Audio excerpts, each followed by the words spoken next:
I cannot tell you how many times I have heard people say, I don't understand why she can't just walk out. She keeps complaining, but she refuses to leave him. I am so sick of listening to her. If she's that unhappy, she should either leave or learn to adjust and compromise. What does she do that triggers him? Or my personal favorite, there are always two sides to every story. These comments may sound so reasonable to someone who has never experienced abuse, but they reveal how little most people understand about the cycle of abuse.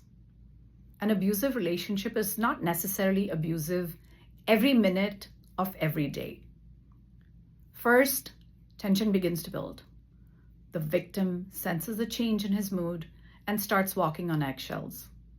Then comes the abuse, whether it is physical violence, humiliation, threats, intimidation, control, or emotional punishment. Afterward, the abuser may apologize, cry, bring gifts, become affectionate, or promise that it'll never happen again. Then everything becomes peaceful for a while.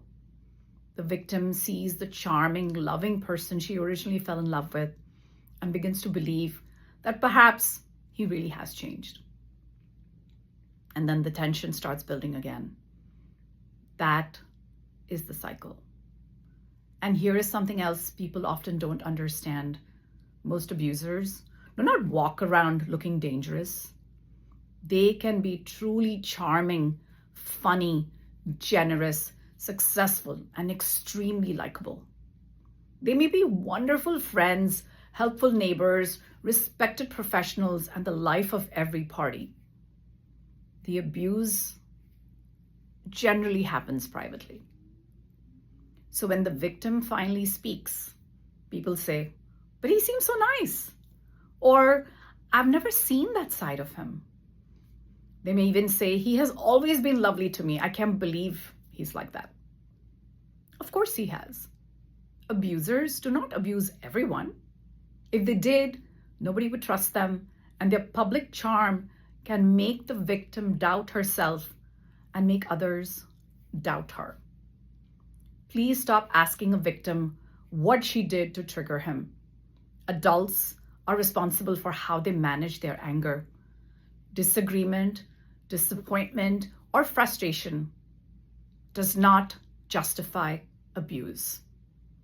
And there are two sides does not mean both sides are equally responsible. One person may be imperfect. The other may still be abusive.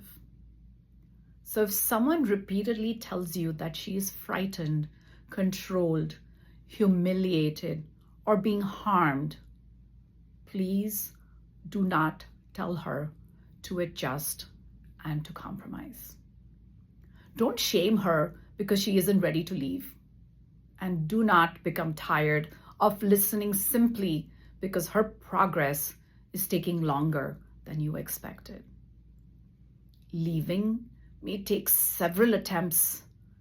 Your steady, non-judgmental support may be one of the few safe connections she still has.